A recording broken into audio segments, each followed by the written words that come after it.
Nummer 18. Ditmal noch mehr von Springen oder Waterqualen an dem großen Bustillos-Tal in Chihuahua und von wo Karawanen von mexikanischen Fahrten auf dem langen Schrotzweg über die mennonitische Kolonien gefahren kamen mit ihrer eigenartigen Fahrten. Viele von den Waterqualen oder Springen an dem Bustillos-Tal in Chihuahua trugen mit ihren beständigen Uitjeiten auch dort vorbei, dort die meiste Riefas en wonen dort Water durch das große Tal naar dem Bustillos See, Bustillos Lake, aanrand, voor viele Jahren keinmal ganz uitreden. Und entweder bei diesen Riefas oder bei den vielen Waterqualen kam in den Winter- und Frühjahrmonaten nicht mal einmal sehr viel mexikanische Raumdriefswein trinken, aber dort drängten auch viele reisende Mexikaner ihre Pferde. Wenn reisende Mexikaner auf irgendeinem Schrotzweg dort kamen oder dort gekommen wären, wo ein Riefer oder eine Waterqual war, und dort an Tiet geworden wäre, dort sie mit ihrer gespanne Taub Mittag holen oder übernachten wollen, dann deuten sie dort Krieg durch. Dicht bei den Waterqualen oder bei den Springen auf der Blumenurter Wettstab ging die damals sehr viel gebrauchte Schrotzweg vorbei. Und lang diesem Weg kamen manchmal viel eigenartige mexikanische Fahrten. Mexikanische Farmer kamen mit ihren Hochräder gehaltenen Wagens über schrotzdichte Swiftcurrent in Manitoba-Kolonien von Bochineva oder auch von noch wieder auf Bad San Antonio de los Arenales, dem von der schon Quoctemoc. Und wenn die mit ihrem 5-Pied-Gespann für ihre Hochräder gehaltene Wagens auf diesem Weg gegen diese Waterqualen auf der Blumenurter ihrer Wettstab gekommen wären, dann spannten sie manchmal Krieg durch ihre Pferde uit zum Fodern. Dann do wir gutes Wasser für uns selbst und auch für ihre Pferde zum Trinken. Manchmal wären dort in den Herbst- und Wintermonaten nicht mal einzelne so eine mexikanische Fahrten, wo wir dort zum Mittag anhielten, aber manchmal wären dort lange Karawanen von so einer Fahrten, wo wir dort entweder zum Mittag oder auch manchmal zum Übernachten anhielten. Dann das Schrotzweg kam noch von viel wieder in nordwestliche Richtung, als man von Bochineva. Und von diesen Gegenden mussten mexikanische Mais- und Schabelbüros damals noch ihre Arend Bad Quoctemoc anbringen, wenn sie die verkaufen wollen. Und dort passiert sehr viel. Dort auf die Südwesteck von der Blumenurtsche Wettstab lange Karawanen von mexikanischen Farmer ihre Pferde in Müllers uitspannen und sich dort einrichten zum Übernachten. Mir fällt dort als jung immer ab, dass die Mexikaner ihre Ort von, wo sie fuhren Pferden, so ganz anders war, als wo unsere Väter dort deden. Will sagen, ganz anders aus als unsere. Ihre Pferdegespanne wären sehr viel anders als unsere. Und weich von, wo sie ihre Pferdegespanne anspannen, uitspannen und fuhren, wir so ganz anders. Hing jetzt irgendwo am Weg büten übernachten, dort kämen uns mennonitische Jungs auch sehr fremd für. Wir hatten dort dicht bei den Springen auf dem Blumenurtschen Weidland ein Fleck vor dem Land. Und ich fuhr einmal mit meinen älteren Brüdern mit, wenn sie dort auf dem Land was schafften. Und ich kon, wenn das so traf, dort an so einem Tag Mexikaner mit ihrer eigenartigen Fahrten auf dem Schrotzweg, wo nu direkt über uns vor dem Land überging, entweder durch vorbeifuhren oder bei den Waterqualen uitspannen, alles von ziemlich dicht bei beobachten. Und ich beobachte dort alle mit großem Interesse, wo diese mexikanische Reisende dort mit ihrer eigenartigen Fahrten in lange Karawanen vorbeifuhren oder wo die ihre Gespanne dort entweder zum Mittag holen oder zum Übernachten uitspannen oder anspannen. Und ich bewundere dann am Stellen, wo ganz anders die Mexikaner alles deuten, als das bei uns getan wird. Die Mennoniten vierten in diese 1930er Jahren, und meistens auch in den mehr 40er Jahren, ook nog ervoeren getraind met hoogreden gehaltene wagens op den markt. Aber ze deden dat met 2 grote Pferde, nicht mit eingespannt von 5 Pferde oder Müllers. Und dabei saßen unsere Fahrer auf der Fuhr, gewöhnlich auf eine sogenannte Sattlader, und von dort aus kontrollierten sie ihre Pferde mit 2 Linien, auch dort abholen beim Bergauffahren, in den beladenen Wagen am Stillstehen zu bringen, kontrolliert die mennonitische Fahrer mit seinen 2 Pferden durch seine 2 Linien. Er braucht keine Brams an seinem Wagen zu haben, das zu tun. Aber diese mexikanische Fahrer hatten viel kleinere Pferde als die Mennoniten, und zum Fuhren fahren brauchten sie meistens immer ein Gespann von 5 Pferden oder 5 Müllers, wenigstens wenn sie ihre Fuhren sehr weit fahren mussten. In ihre 5 Pferde oder Müllers spannten sie so an, hingen auf dem Distel hatten sie ein 3-Pferdchen Tab und spannten dort 3 Pferde an. Und an einem 2-Pferdchen Tab wohnt meistens an einer Kette ungefähr 1 bis 2 Schau vor dem Distel angemerkt wäre, spannten sie die anderen 2 Pferde an. Aber der Fahrer saß zum Fahren nicht auf dem Wagen, saß die Mennonit. Der saß immer auf dem Pferd oder auf dem Müller und an der linken Seite vom Distel angespannt wäre. Und dort hat das Pferd oder das Müller böte das Seil auch noch einen Sodel ab. Und der Fahrer saß an diesem Sodel und kontrolliert von dort aus sein Gespann von 5 Pferd oder Müllers. Die ersten beiden Pferde mussten leiden und die anderen 3 folgten sozusagen automatisch. Gerade so als wir Mennoniten dort zu der Zeit manchmal deuten, wenn wir mit einem 5-Gespann pflegten. Einige von diesen mexikanischen Farmer hatten noch ein Gespann von 5 Müllers und Pferd, nicht immer bloß Pferd oder bloß Müllers. Wir Mennoniten reden meistens immer einfach von einem Müller oder von Müllers. Aber wisst ihr dort all, dass es ein Mühltier und auch ein Mühlesel gibt? Oder weißt ihr, was der Unterschied ist zwischen einem Müller und einem Mühltier? Der Unterschied zwischen diesen beiden Müllers ist dieser. Ein Mühlesel ist von einem männlichen, von Male Pferd, und einem weiblichen, Female Esel oder Eselin. Und ein Mühltier ist entstanden von einem männlichen Esel und einem weiblichen Pferd oder eine Kabel. Und beide, das Mühltier und der Mühlesel, reproduzieren nicht. Der Unterschied zwischen den Mennoniten ihre Hochrede gehaltene Wagens und den Mexikaner ihre wie dieser.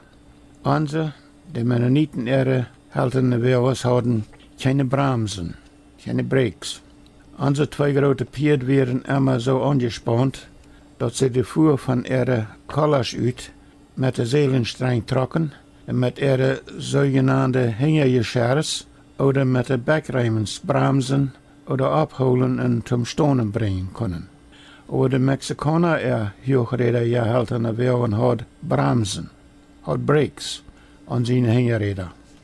Und mit diesen Bremsen kontrolliert die mexikanische Fahrer oder Kutscher auch von seiner Seite auf dem Rodel. Den Bremsstrang hat der Fahrer an dem Sodelknopf so angebunden, dass er den leicht an seine Hand nehmen kann, wenn das wo an Bremsen fehlt. Diese Wagenbremsen, die Brakes, das wir ein grober Balken mit einem passenden Klotz für jeder Hängerrad auf seine beiden Enden. In das Balken wir ein paar Zahl Pferdehängerräder so am Wagenbacks und an die Hängeraust so festgemerkt, dass er mit einem langen Schwengel an der linken Seite vom Backs von Pferden an die Hängerräder angedrückt werden kann. Und um diese Brems oder Brake von dem Fahrer seine Seite am Sodel kontrollieren zu können, wir an der linken Seite vom Wagen ein Block so festgemerkt, dass das eine Eng vom Block etliche Schau vor dem Bremsschwengel fast wäre und das andere Eng meist boven an den Bremsschwengel selbst. Das bei uns sogenannte Block, wir kriegen so ein Block, als wir Mennoniten brauchten, um unsere Schweine an einem Balken hochheben und abhängen zum Schlachten. So ein Block hat auf beiden Enden zwei ungefähr 3,4 solche hohle Redeckes. Und über diese Redeckes wird ein Strang so hanenträg durchgetrokken oder angetrokken, dass der Mensch da an 4-mal so viel Kraft hat, um an dem Bremsschwengel zu tragen oder um ein Schwein oder auch das Wort schwerer hochheben. Also so ein mexikanischer Fahrer oder Kutscher, der muss nicht mal 2 Linien an seine Hängen haben, um sein gespannt Pferd oder Müllers kontrollieren, so als die Mennoniten dort mussten, aber der muss auch den Bremsstrang bei sich haben, um den Wagen bremsen oder brechen, wenn das da fehlt. Und dort fehlt da an jeder Mal, wenn das irgendwo bei aufging, auf dem langen Weg nach Quackteimok, dann das Schrutzweg ging durch viele Riefers und auch rauf und dann ab wie viele kleinere und größere Landeivers. Und war fast keine Riefers wären damals allbringen. Aber die mussten auch durch viele Hikes fahren. Und bei jeder Hike musste Wagen mit seinen Bremsen zum Stillstehen gebracht werden.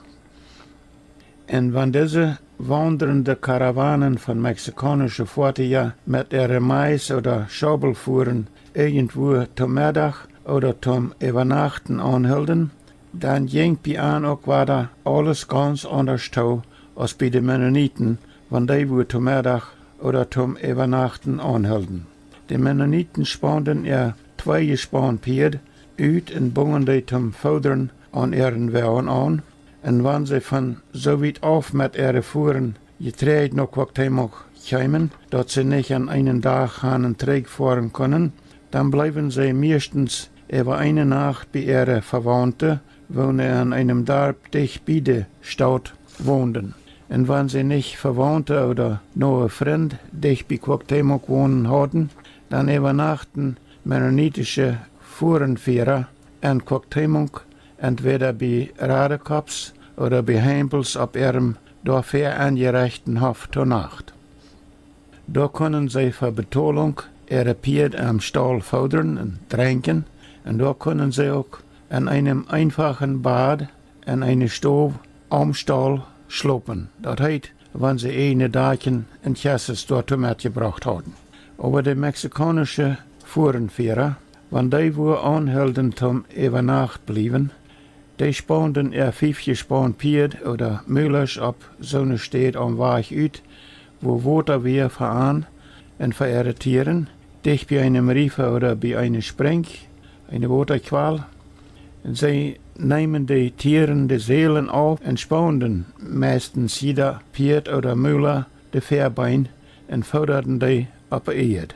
Meistens hatten diese mexikanische Formen Schmacke von leider gemerkte Sponsels, mit wonen sie ihre Pferd oder Müllers ram die Fährbein anschnalden oder die Fährbein topschnalden, aber einmal brauchten sie auch einfach einen Strang dazu.